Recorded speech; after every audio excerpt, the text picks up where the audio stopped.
Private sector ने एक tunnel बनाया और जब टनल बन गया तो उसको ऑपरेट भी इन्होंने किया, टोल भी इन्होंने कलेक्ट, और जब टोल से उनका लागत और प्रॉफिट निकल आया फिर उन्हें गवर्नमेंट को हैंड ओवर कर दिया। इस तरीके से ये पीपीपी के बहुत सारे मॉडल होते हैं, डी बॉर्ड भी होता है, डिजाइन बिल्ड ऑपरेट ट्रांसफर। तो पीपीपी मोड में गवर्नमेंट ने बोला कि आप 3 ईयर की इंफ्रास्ट्रक्चर के बारे में बताइए, आप मिनिस्ट्रीज क्या क्या करना चाहती हैं ताकि हम उसको पीपीपी मोड में कन्वर्ट कर पाए। यहां पर मैं आपको एक सरकार की इंफ्रास्ट्रक्चर के रिलेटेड स्कीम के बारे में बताता हूं, उसका नाम है पीएम गति शक्ति योजना। इस बजट का पार्ट नहीं है, लेकिन क्योंकि इंफ्रास्ट्रक्चर की बात हो रही है तो मैं आपको एक बैकग्राउंड दे रहा हूं कि कंट्री में और क्या चल रहा है इंफ्रास्ट्रक्चर। तो इंफ्रास्ट्रक्चर ट्रांसपोर्टेशन के लिए इंपॉर्टेंट है, पैसेंजर्स के लिए इंपॉर्टेंट है, movement of goods and services के लिए इंपॉर्टेंट है, इंपोर्ट एक्सपोर्ट के लिए इंपॉर्टेंट है। तो इसमें गवर्नमेंट 7 मेजर चीजों पे फोकस कर रही है। रोड्स, रेलवेज, एविएशन, एविएशन में सिर्फ एयरपोर्ट नहीं आएगा, एयरपोर्ट एविएशन में सब कुछ आएगा, नए एयरपोर्ट्स बनाना, एग्जिस्टिंग एयरपोर्ट्स की कैपेसिटी को बढ़ाना, एग्जिस्टिंग एयरपोर्ट से इंटरनेशनल फ्लाइट रवाना करना। जैसे अभी आप देखोगे पुंछ, राजौरी, जम्मू और डोडा, इसको कनेक्ट किया गवर्नमेंट ने हेलीकॉप्टर सर्विस से। कुछ टाइम के लिए हर साल शुरू होती है, 2000 रुपए में आप यहां से वहां आधे घंटे में 1 घंटे में पहुंच जाते हो। उसके साथ साथ में waterways, mass transport, ports and logistics, जहां पर तभी आपने देखा ये कि पिछले कुछ सालों में कितने रोड्स डेवलप हो रहे हैं, कितने फ्लाईओवर बन रहे हैं, कितना रेलवे में वो हो रहा है, कितना इंफ्रास्ट्रक्चर हो रहा है, बाकी चीजें हो रही हैं। वो अलग बात है कि एक अच्छी बारिश के बाद वो रोड भी ढही जाती है। लॉजिस्टिक्स में होता है transportation of goods and services. Logistic में आता है कि मान लो एक गुड है जो पॉइंट ए पे है और उसको पॉइंट बी पे पहुंचाना है, ट्रांसपोर्ट करना है।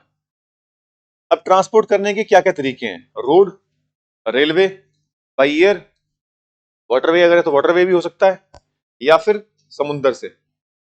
अगर मुझे गुजरात से केरला कुछ चीज भेजनी है तो या तो मैं बाई वाटर भेजूं, या तो मैं बाई रेल भेजूं, या तो मैं बाई एयर भेजूं।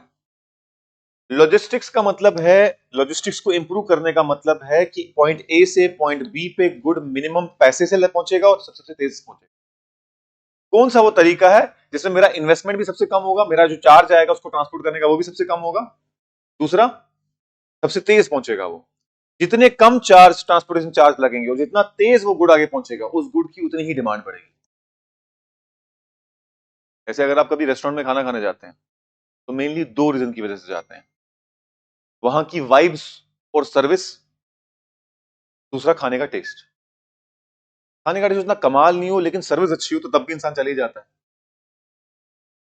और अगर खाना कितना भी अच्छा हो, आपने ऑर्डर किया घंटे दूर आ रहा तो फिर आप बोलते रहने दो यार, ऑर्डर कैंसिल करो। वैसी बात है, कोई चीज जितनी भी एक्सेसिबल होती है ऑन डिमांड, जितनी तेजी से आप तक पहुंचती है, उतना ही ज्यादा वो डिमांड बढ़ती है उसकी, और उतना ही वो प्रोडक्ट में प्रॉफिट भी कमाता है जो बेचने वाला होता है। क्योंकि लेट्स से मैंने ये चीज 10 रुपए की बनाई, ठीक है, अब 10 रुपए में मुझे इसको कश्मीर पहुंचाने में लग रहा है, लेट अस से पर यूनिट मुझे 10 रुपए और लग रहा है पहुंचाने में, तो ये 20 रुपए की वहां पहुंच गई। तो मान लो मैं 5 रुपए प्रॉफिट भी मानता हूं तो 25 रुपए की पड़ रही है, हालांकि 15 रुपए में तो मेरी जेब में जा ही नहीं रहे, ठीक है ना। तो इसीलिए अगर ट्रांसपोर्टेशन बेटर होगी, जैसे अब ट्रेन शुरू हो गई, ऑल्दो मुझे इस बात का लॉजिक समझ नहीं आया कि उन्हें जम्मू से क्यों नहीं ट्रेन रखी। कटरा तक जितना किराया लगता है पहुंचने में उतना ही किराया कश्मीर तक भी लगता है वंदे भारत में, और जितना टाइम कटरा तक पहुंचने में लगता है 1-1.5 घंटा, उतने ही टाइम में, मतलब चलो 3 घंटे 3.5 घंटे में आप कटरा से आगे श्रीनगर पहुंचते हो। तो मान लो कल को जो जम्मू से भी कनेक्ट कर दिए वंदे भारत, तो जिस ट्रैक पे पैसेंजर चल रहे हैं उस ट्रैक पे मालगाड़ी भी तो चल सकती है। जब भी रास्ते बंद होते हैं, कश्मीर के जो एप्पल फार्मर्स होते हैं उनको कितना नुकसान होता है, सारा फसल वेस्ट हो जाती है। अब तो ट्रेन बंद नहीं हो सकती, तो वहां से एक तो ट्रांसपोर्टेशन कॉस्ट भी कम हो गया, ट्रांसपोर्टेशन टाइम भी कम हो गया। 3 घंटे में by road truck Aahista Aahista Aahista चलता है, ट्रेन तो इतना ऐसा नहीं चलती ना। अब हमें पता है कि जो लोड कैरियर ट्रक होता है वो स्लो चलता है, जो पैसेंजर होता है वो फास्ट चलता है, लेकिन ट्रेन तो दोनों के लिए सेम स्पीड से चलती है। तो उस सेंस में ट्रांसपोर्टेशन कॉस्ट और ट्रांसपोर्टेशन टाइम दोनों डिक्रीज हो गया ट्रेन की वजह से। बात सही है ना। तो वहां का लॉजिस्टिक्स इंप्रूव हो गया।